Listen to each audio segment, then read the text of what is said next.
All right, YouTube, how you doing? Welcome back to the channel. Game number 5 of the NBA Finals. Celtics taking on the Mavs. Mavs catch game number 4, right? Now Celtics up 3-1. But the Mavs sticking around.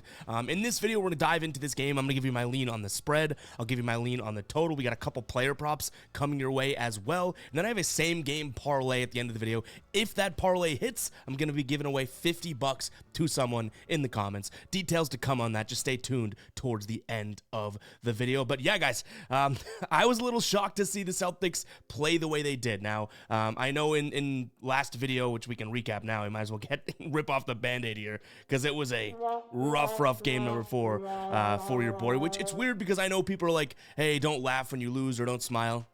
I'll keep doing it because we've had such a good NBA season that it's okay to have these bad nights, and I think a lot of people are kind of caught off guard with how the game number 4 went. Whether or not you thought the Mavs were going to, win, or the Celtics were going to win, like, the Celtics might as well have just not showed up to the arena, you know what I mean?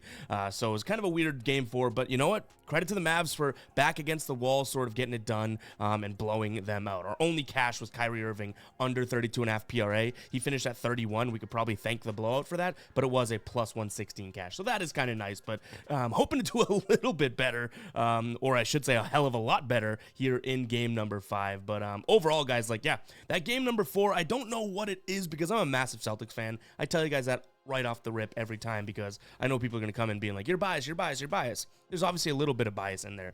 But as a Celtics fan, I see that, and it does make me kind of concerned. A lot of people on social media are like, well, it's just one game and all that. But this isn't the most, like, veteran status Celtics team. You know what I mean?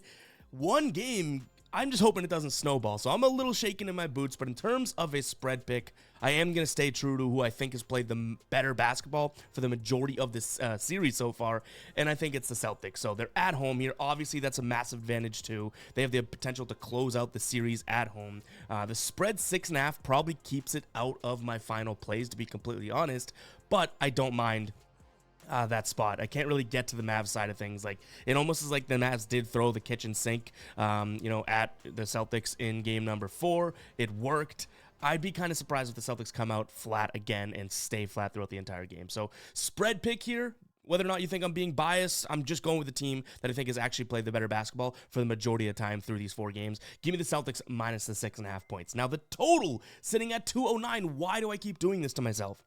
I'm leaning towards taking the over again, which 4 games, we've taken the over twice. We've leaned the over in every single game so far, and it hasn't cashed. So, like, what are we doing here, right? Last game, it kind of got close, finished at 206. We had it at 210, and obviously there was a blowout. So, I mean, maybe if there's not a blowout, it cashes. But to me, this is a spot in which the Celtics know what they did wrong last game, or at least they should, right? They came out and just missed a bunch of shots, missed layups, missed bunnies. I'm not saying the Mavs didn't play good defense, but the Celtics shooting was absolutely terrible. So I look at that and I say, okay, well, there's a little room for the Celtics to grow, to score more than 84 points. And the Mavs, why would they change whatsoever how they came out from game number 4? It was their first win, and now they're going to come with that total push the pace, get a bunch of buckets, offensive mindset in game number 5. So I think this could be a good spot for over, and we can finally kind of get our vengeance here. Like, the Celtics shot 36% from the field, Mavs shot 51. So there's the discrepancy. If both of these teams kind of move back into the,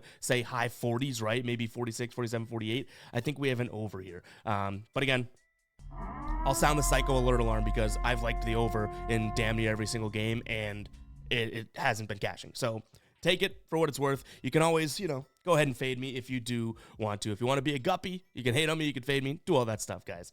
But let's go ahead and move into the player prop portion of the video here. Again, just to recap, I think the Celtics do close it out here in 5. That minus 6.5 is intriguing to me. I don't know if I have the cojones to pull the trigger, but as a lean, Celtics minus 6.5, and then there's definitely a chance that I pull the trigger on the over 209.5. Before we do jump into the player props, I do want to talk to you guys about Sleeper. Go sign up for Sleeper, guys. Link in the pinned comment or in the description. Get 100% of your first deposit match. If you just want to download the app, you can use code GUYBOSTON. It's the same thing as using the link. And we're recording this on Sunday, midday, so we don't know exactly what they're going to roll out, but they've been throwing out a lot of promo and free squares for the NBA Finals. So I'm sure if you're signing up, it's your first time, you're going to get a free square, guys. So go ahead and check check out Sleeper, my favorite player prop app out there. Again, that link is in the pinned comment. It's a player prop app, not a player procs app, whatever the hell I said a while ago. Click that link in the pinned comment or just download the app using code GUYBOSTON. You'll get that deposit matched. Now let's dive into player prop number 1 here. I'm going to be looking at Daniel Gafford. Over 10.5 points, rebounds, and assists. Now, I want the minutes to be there. I get that he may not play that many minutes, and that's the risk that we are running.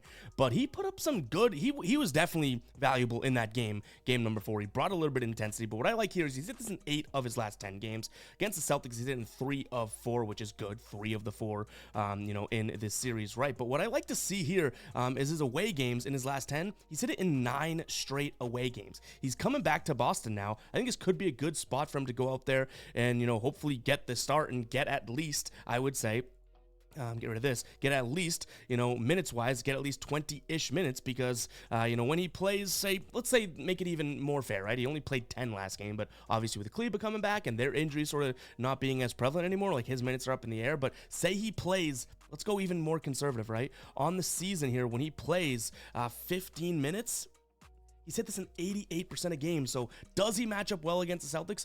Not necessarily, but I do love the fact that, if he can even get 15 minutes out of him, for him to be able to have 10.5 rebounds plus assists, like this is the type of guy that can get a rebound, an offensive rebound, and then put it back in, and that's 3. We made 30% in one possession of this 10.5 spot. So I just like the fact that it's such a low number. This season, or at least in the playoffs, we've been kind of the Daniel Gafford whisperer, so maybe that continues, who knows? But yeah, give me Daniel Gafford over 10.5 points, rebounds, and assists. The next one, and I know we're probably going to get some flack for it, but Kyrie Irving, under 31.5 PRA. Last game, he was well on his way to hitting the over. We did cash the under, but he sat because of the blowout. I like the fact that we're getting another plus money spot here. If this was like minus 130 or something, I wouldn't consider it as strongly. But okay, so he's been kind of like hitting the under here and there. But against the Celtics, we know he has struggled. He hit the under in 6 of his last 9. But look at this. Against the Celtics on the road, so in Boston, 4 straight games he's gone under here. Now, with him and his back against the wall, I get it. He may kind of come off firing, but that's why I'm targeting points, rebounds, and assists. His points line sitting at 23.5. Like, I could see Kyrie going out there and dropping 25 points, having a good game, but also only having like 2 rebounds, 3 assists, that type of thing. So that's why I'm actually targeting the PRA line. One, because, I like the odds of getting it at under plus 104, but Kyrie can have a really good game and have like a statement scoring game, but he might not have the other sort of secondary and tertiary stats to come through there. So I do think this could be a good spot, and obviously we have the the narrative of Kyrie in Boston and blah, blah, blah. I wish I was kind of putting more weight into that, but it's more or less the actual trend and the fact that we're getting plus money that I like this play for. So keep an eye on the pinned comment to see what we end up rolling with, out of the spread, the total, those player props. But now I want to jump into a same game parlay over on MGM. If you guys have not checked out MGM yet, I've been beating this thing like a horse, you know what I mean? Or is that the saying? Beating a horse? That can't be right. Beating a dead horse, right? Ringing the same drum because MGM has the best same game parlay odds. Like, if you're not on MGM, you are missing out. It's fine if you want to stick to whatever sportsbook you're using, but I'm always encouraging people to sign up for the most amount of sportsbooks because obviously you're going to get better benefits in odd shopping and everything like that, which in the long run, if you're taking this stuff seriously, actually matters. So for example, the same game parlay that we're looking at here, we have a plus 225 same game parlay. This on other books like FD and DraftKings, you're getting way worse odds. So why would you put the same or near the same game parlay into another book when you're not going to get the same amount of payout? You put in $10, you could win $22.50, right? But if you're only going to get $17.50 on one other book, why would you do that? That stuff doesn't make sense to me. So go check out MGM, guys. I have a link in the pinned comment as well as the description before we get to that same game parlay again. But $1,500 paid back if you're up to $1,500, I should say, if your first bet does not win. So if you want to ride with this parlay, or if you just want to throw something else in there, you'll get it back in bonus bets if it does not cash. If it does cash, lucky you. You now have more money to play with over there. But let's jump into this one. Jaylen Brown, 20 plus points, yes. Tatum, 7 plus rebounds, yes. Luka records 7 plus rebounds. PJ Washington, 10 plus points. And then another Jaylen throw in here, 3 plus assists. So Brown to score 20 and have 3 assists. Tatum to have 7 rebounds. Luka to have 7 rebounds. And then PJ Washington, 10 plus points.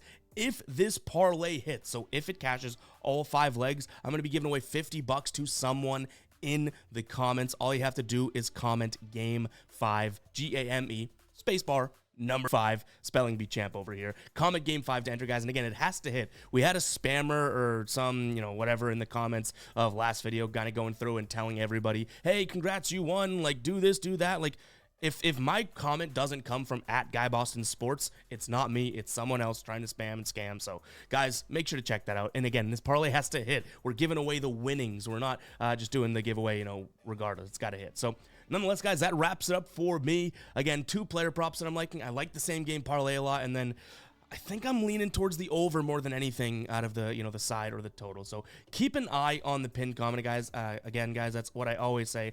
All of my final plays will be there. We've had such a good NBA season, and just give me 1 minute here. I know I'm going to rant. If you made it this far, go ahead and comment 10. You made it to the rant part. We've had such a good NBA season, up over 80 units, which if you were to tell me, a few years ago when we started doing this on YouTube and whatnot, would you ever have a season that you win that much or make that much? I would literally laugh in your face and say, hell no. We have a brand called Fade Me for a reason. We like to poke fun at our losses for a reason. Like, I'm not the best sports bettor, you know what I mean? Way more of a, at least in my opinion, I know people always are like, give yourself some credit. I'm way more of an average sports bettor than I think some people like to think, just because I make a show about it and whatnot, right? But that 80 unit, that's absolutely amazing. I can't believe we had such a good run this NBA season. Prior to, we were, picking up 25 units, 30 units, that type of thing. 80 units is, it's absurd to me, you know what I mean? Like, you're I just can't even fathom it. I'm trying to like put words to it, but I wouldn't expect that every single season, but I am damn proud of the work we put in this season and everything like that. So I don't know if that rant made sense. You know what? We're burning the candle at both ends here. We are grinding with baseball and basketball. But as always, guys, like, I'm so appreciative of the spot that I'm in and the fact that, we're having success doing it. Like, I used to do this to 2 people watching. I'd wake up at 5 in the morning before my 9-to-5 job and make a video that 2 people would watch, no comments, and 1 dislike. You know what I mean? Now we've built a community to a point where I'll never take this crap for granted. I swear to God, I'll never take it for granted. So not to get all sappy, mushy, but appreciate the hell out of you guys. I'll catch you guys in the next one, all right? Peace out.